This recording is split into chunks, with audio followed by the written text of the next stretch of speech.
Hi, I'm Scarlett Sieber, Chief Strategy and Growth Officer here at Money 2020, and you are watching Taking Stock.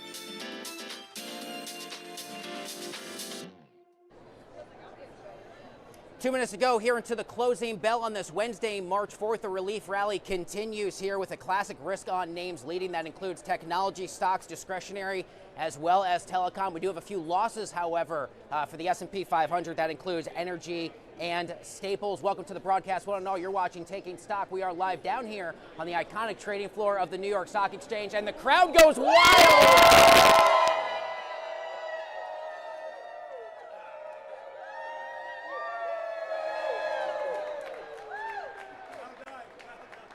That's the best part of my day. Thank you all for being down here.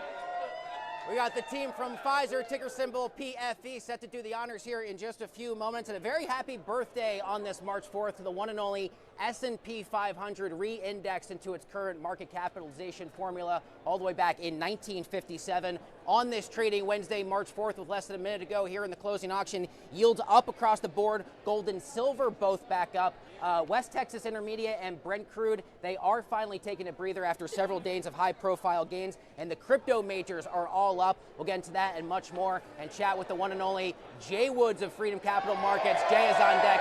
He'll join us right after the bell. As for the Dow 30, your strongest performers in the Dow today include Amazon, Cisco, and IBM. Your Dow laggards, Chevron, Coca-Cola, as well as Nike. Time now for the bell. We'll pick up Taking Stock right after this.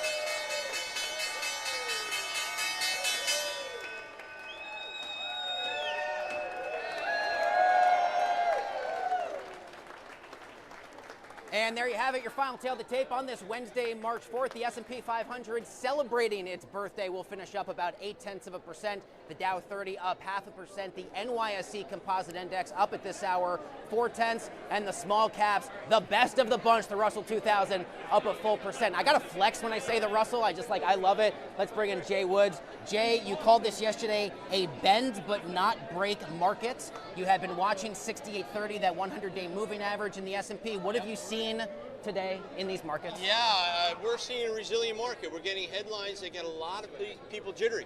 And it's a little confusing out there, but fear not. We are holding key levels, but now we know the ceiling was 7,000. Now it feels like that ceiling 6,900, and this range continues to narrow. When you see activity like this, it's been one of the narrowest ranges to ever start a year. Something feels like it's going to give. Is it going to be the floor or the ceiling? The catalyst, NVIDIA, didn't take us over the hump despite great earnings. Maybe Broadcom does that today after the bell. We'll see. We've seen a rotation back into those heavy beaten down tech names, especially in software, and those high-flying names and energy in staples getting hit today. So rotation continues. We saw rotation out of the markets that had been on fire. Hello, South Korea, down 12% after being up 200% in the last year. Gold, silver, major pullbacks after people ran into them. So people seem to have anticipated something happening in the world, and now they're jockeying back to, all right, we got through that, where do we go? I don't know what's going to break us, but right now we're bending and we're not breaking. Getting back to your point. That's a fascinating note Which was there, my point. which was your point that I repeated because I watch all of your TV hits. Fascinating fact there about the S&P being range-bound, but as I've heard from a great technician, sideways is a direction, as the great Jay Woods likes to say. Nice. Let me ask you about Target, because we got a lot of retail names this year that continues to be the big outperformer, up fractionally on the day, up more than 20% year to date. Yep. Maybe a bit of a catch-up trade from how it traded relative to the other retail names last year. What do you see in Yeah, TGT? new leader at the helm, Mike Fidelke, also his first quarter as CEO. We are seeing a nice turnaround. That stock has been beaten down since its 2021 high, still in a very long-term downtrend, but has room to run higher, and that's what we're looking for. Yesterday, that was lost with all the Iranian headlines, understandably so, but the stock has done something well. It's consistently starting to go higher. I think the turnaround is real. As a technician, I look at price action. I think over the next 3 months, this stock could be in the low 130s, maybe even test 140. So they're doing things the right way fundamentally, and technically the story is confirming that. Can I ask you about Broadcom? Up 1.5% today. We do have their earnings call set to cross the tape really here any minute. One of the places maybe to put money to work despite all the volatility and the uncertainty as of late. What were you following for I AVGO? will follow price action, obviously. We saw it with NVIDIA. NVIDIA has been sideways in a direction for 7 months, all right? We thought it was going to break out with that phenomenal fundamental report. It wasn't enough to push it. It came back to its floor. It's another stock. You look at NVIDIA, you look at Broadcom. 310 is the level I want to see hold. If it breaks 300, I'll be concerned. I wouldn't want to jump in. I'd rather buy it on strength, see a good day, and close at the high, and get this stock back on track. So hopefully the news is good, the guide is good, and price action confirms that. That's what's been missing, good price action in this market. That's a sentiment factor to me, and that makes me a little skittish that we're not really going anywhere right now. After last Friday's hotter than expected, I was on vacation. as you know. PPI. Was it wholesale? It was PPI, inflation yep. print. Does that underscore the importance of Friday's jobs numbers, all the more so? No, I think that jobs number is top of mind. I mean, we're talking about the Fed, not enough, but Kevin Warsh is the official nominee. What is he going to do? He's got 2 more meetings, then he takes the reins. If you haven't noticed, the president wants to cut rates, but if the jobs number increases, if PPI, CPI, inflationary numbers go higher and gas prices go higher, the biggest cause of inflation, it's going to be very difficult for a new Fed chief to come in and say, hey, let's cut rates if inflation's getting out of control. So we want to see a stabilization on jobs. That'll be Friday. And then next week, CPI, PCE, the Fed's preferred inflationary gauge, comes out. That will then put the Fed back in the spotlight. We're watching more now from inflation, gas prices at the pump. Yeah. Let's see if we can keep oil under 75. If it spikes above 80, stays there for a long time, could be problematic for the new Fed. Before I let you go, talk to me a bit more about how you're thinking about the Fed. I found it interesting that we have not really heard a lot of public commentary from Kevin Warsh. We finally got the announcement from the president, maybe people trying to see, will he speak out in a way that market participants follow more closely than Jerome Powell? It's been kind of silent on the FOMC front. Well, we're still waiting to hear if they pull back from this investigation into Jerome Powell about the renovations. The people that are voting for Kevin Warsh's nomination have said, all right, we won't vote until this Powell display, this ridiculous lawsuit goes away. So there's a lot of drama that will come back into the spotlight. For now, I'm glad we're not dealing with that because it's just that drama, not fundamental news. So we'll get to the Kevin Warsh drama and the nomination process over the coming weeks, but let's focus on inflation, let's focus on Iran, and then we'll get to the Fed in due time. Absolutely. The great Jay Woods of Freedom Capital Markets and a CNBC contributor. You brought the hype and enthusiasm today here, Jay. They're all here for you. Clearly. That's what I was told. You think they're here for the bell and for Pfizer. They're like, we need to see Jay Woods Pfizer, do great his thing in turnaround person. stock there, too. There you and go. Dividends. PFE. There you go. And a dividend player. We'll talk to you soon. Thank you for All being right, here. thank you. Josh will grab your mic. You and I will head this way. We'll bring you the top analyst calls here on Wall Street for this trading Wednesday, March 4th. Pardon me, I'm going to sneak right through. Truist analysts initiating both Pulte Group and Toll Brothers as buys in the home builder space, saying the former is well positioned with a 170 price target. The latter continues to be undervalued. Next up, Wedbush Securities analysts reiterating Amazon, Meta, and Alphabet, all 3 of those mega cap tech giants at outperform. They call them, quote, structural winners in the digital advertising space in the age of artificial intelligence. And finally, Telsey analysts upgrading Target to outperform. They see signs of an ongoing turnaround, like Jay Woods and I were just talking about here at the NYSE a few minutes ago. Shares of Target up almost 25% so far here in 2026. We'll take a look at a few NYSE notables.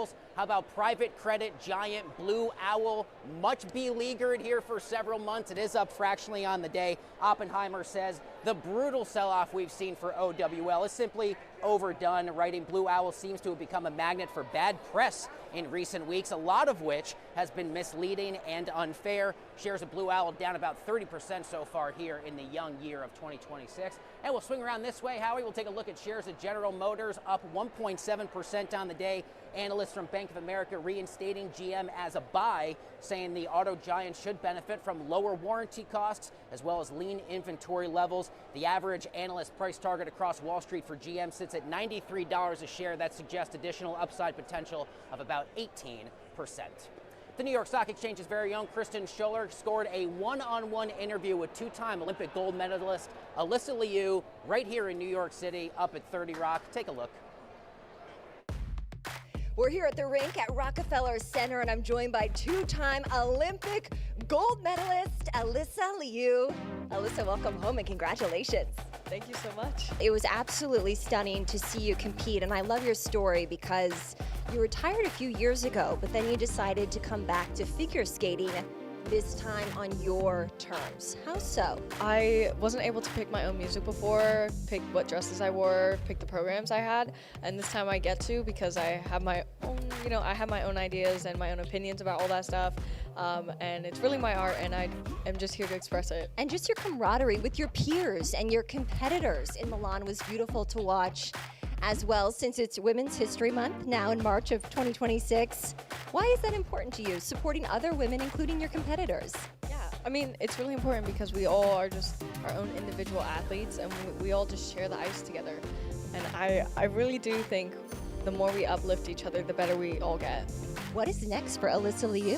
I have maybe World Championships coming up. I have yet to fully decide if I'm going to do it, but I really want to. That's end of March. And then we have Stars on Ice tours, where me and the other Olympic skaters, we go and do programs all around the U.S.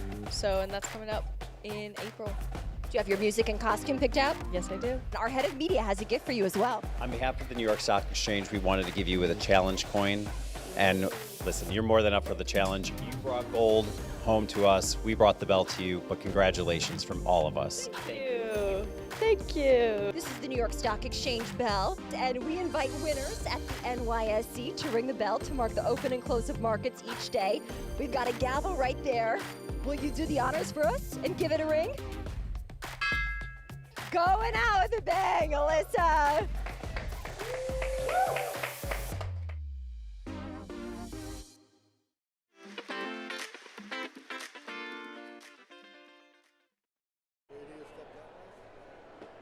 Welcome back to the show on this Wednesday, March 4th edition of Taking Stock. I'm JD Durkin here at the New York Stock Exchange. Our next guest, Embrae Subbaran. She is the CEO of Kaiko. She joins us down here on the trading floor at the FinTech TV booth. It is great to have you here. Thanks for joining us. Thank you for having me.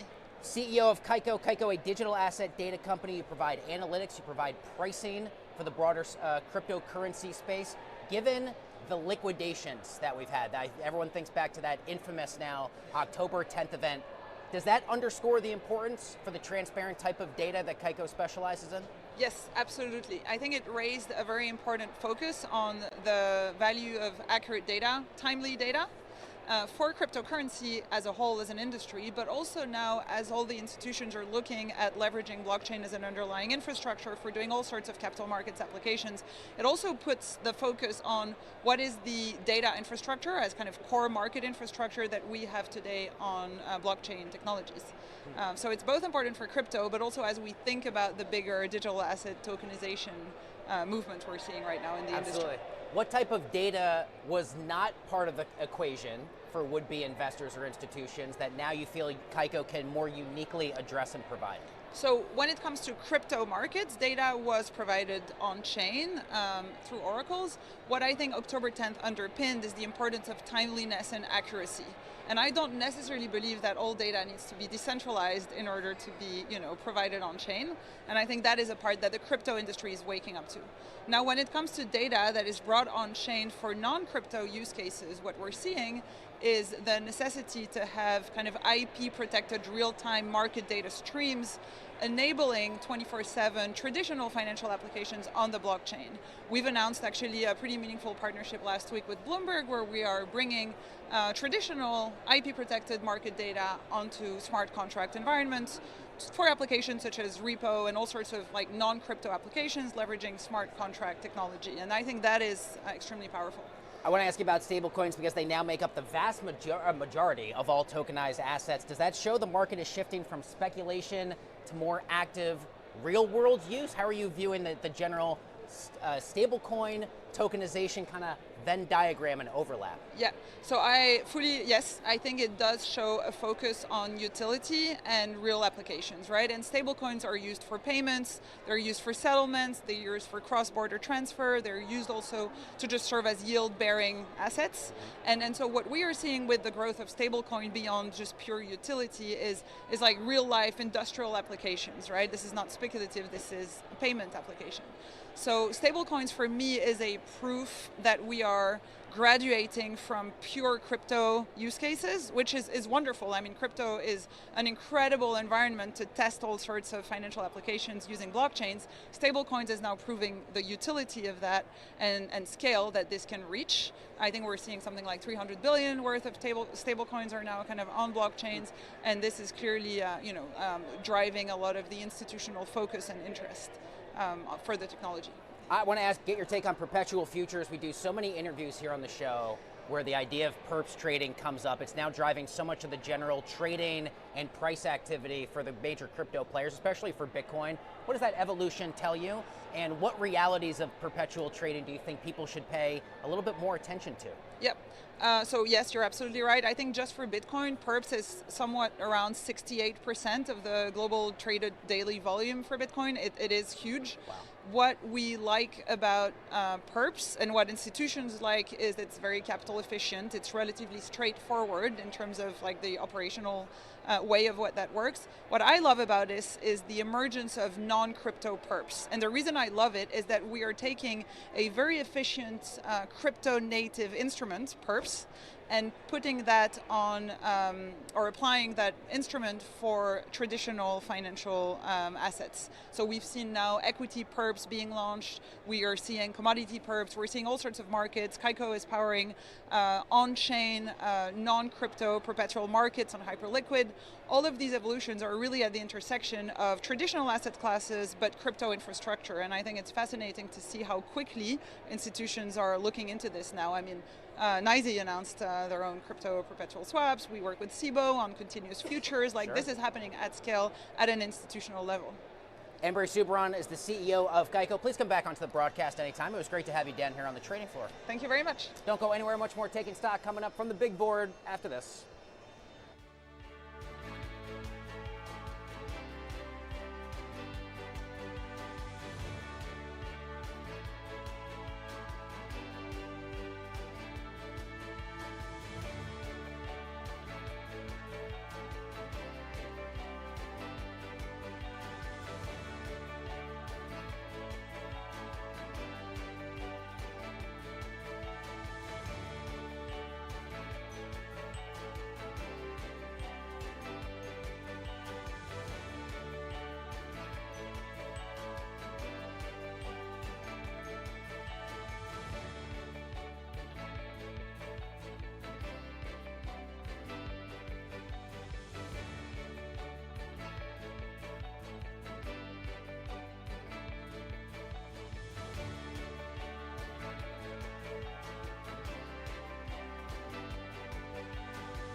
Let's do it. Welcome back to the show. Time for a few important headlines for your Wednesday afternoon you need to know in the world of startups, raises, as well as rounds in the world of finance and markets. First up, Anthropic is on track for nearly $20 billion in annualized revenue. In doing so, more than doubles its run rate since last year alone, even as the company's clash with the Pentagon cast a bit of uncertainty over government-based sales.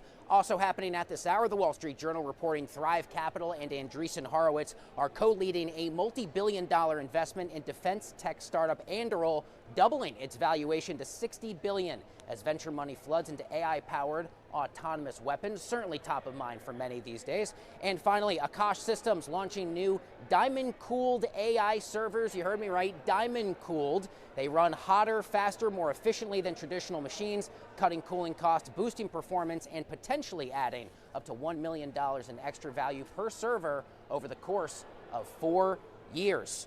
Let's continue the conversation with Akash Systems. Dr. Felix Ajechem is the co-founder and CEO of Akash. He joins us now. Felix, it's great to have you join the broadcast. You're joining us remotely. You build advanced cooling tech for AI data centers using diamond materials. That sounds absolutely awesome. I don't know that many of our viewers actually know what it means. What does it mean? Thank you, JD. It's good to be here with you. Today, we are announcing an incredible server, the world's most thermally energy efficient and capital efficient server that can be used in any data center, whether it is a data center that is at a regular ambient temperature or a data center that is at a very hot environment going up to 120 degrees Fahrenheit. You can take this server and it will continue to deliver compute flops, whether you are in a Texas, Arizona, desert, very hot ambient, or whether you're going to a very cold environment. It will continue to generate flops and deliver to the operator $1 million of value over the use life of the server, typically 3 to 4 years. We're very excited about it. You just announced a $300 million order. What does that say? What does that tell you about the demand for cooling technology, most specifically amidst this overall AI boom? JD, the problem of heat energy conservation in data centers is a big problem. It is the biggest problem of our time, and we have solved that problem. We have solved it with diamond cooling. By putting diamond on the GPU, we're able to deliver compute, bring in revenue from 2027, 2028. An operator doesn't need to wait that long. You can use these servers today and get your compute done today. You don't need to wait. You can pull in revenue to the left.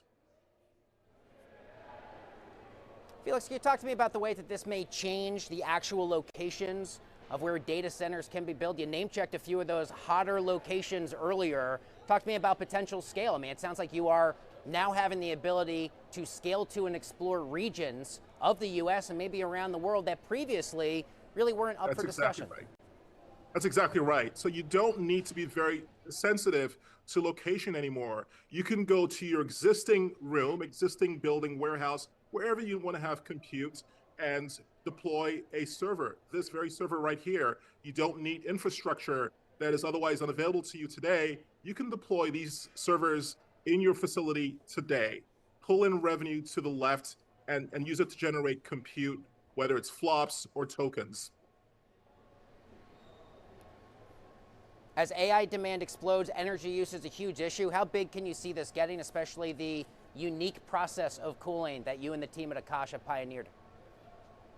We're excited about the future, JD. We see a long roadmap of additional SKUs ahead of us, both from AMD and NVIDIA.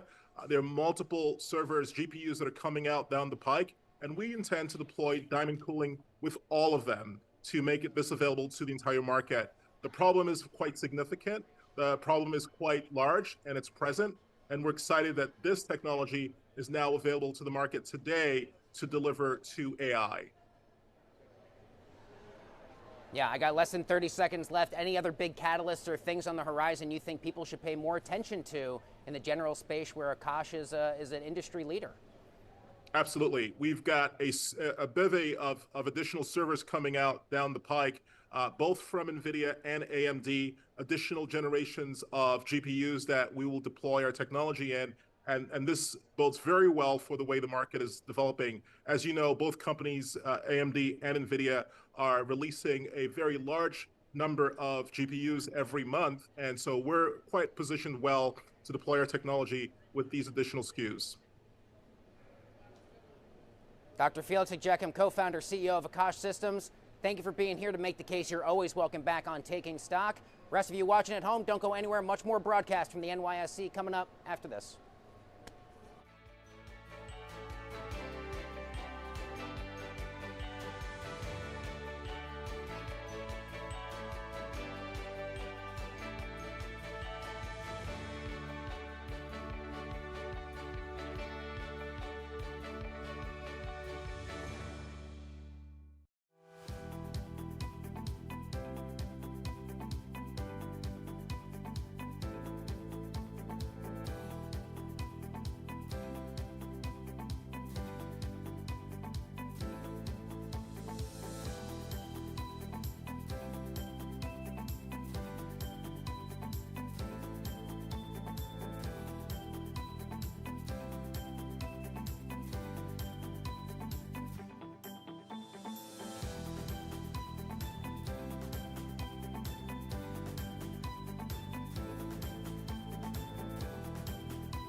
Let's do it. Welcome back to the broadcast. Time now for a few fintech, crypto, and artificial intelligence headlines for your Wednesday. First up at this hour, the crypto majors knocking the cover off the ball, but of course everything's relative. They've been down quite a lot over a few months, but Bitcoin at this hour up 7%, trying to reclaim the 74,000 level. Solana up 8.3, or excuse me, ETH up 8.3, Solana up 8.6. Next up, President Trump stepping up pressure on the banking industry to back the so-called Clarity Act in the hallways of the U.S. Capitol, accusing banks of undermining his pro-crypto agenda as the fight over stablecoin yield stalls market structure reform in the United States Senate. And finally, OpenAI CEO Sam Altman telling employees the company does not get to make, in his words, operational decisions about how the Defense Department uses the company's AI models, even as OpenAI expands deployment across classified networks following Anthropic's blacklisting.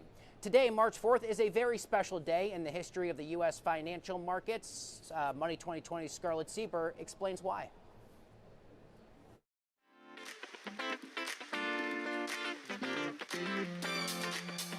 I'm Scarlett Sieber with Money 2020, and this is Hindsight 2020, where history gets receipts and finance gets personality. Imagine that. So it's March, right? We're going to go back in history. Today we're rewinding to March 4th, 1791. So we're going way back in history when the U.S. government created the first Bank of the United States. This was America's "we should probably get our financial life together" moment. Before this, total chaos. 13 states, 13 currencies, no central bank, and enough debt to make your credit card bill look responsible. And that's saying something. Fiscal anarchy with the side of, we'll see what happens. Hamilton steps in like the original fintech founder, pitching Congress. Look, if we don't centralize this mess, we're going to default and no one's getting funded. Not even your favorite infrastructure pet project. And of course they had those back then, right? Congress approves the first national bank. Suddenly, the country has a stable currency, federal deposits under one roof, a mechanism for issuing credit, and actual economic confidence. Imagine that. This was America's first real financial rails moment, the OG BaaS platform. Sure, the API calls were basically quill pens and ledgers, but the architecture, well, that was genius. Without it, there's no Wall Street, no bond market, no venture ecosystem, and no fintech boom. Hamilton didn't just build a bank, he built the foundation for capital markets. Wow, a lot happened in March in 1791. What a great look back. That is your hindsight 2020. The first bank wasn't just a building, it was the moment America stopped improvising and started operating. And with that, back over to you.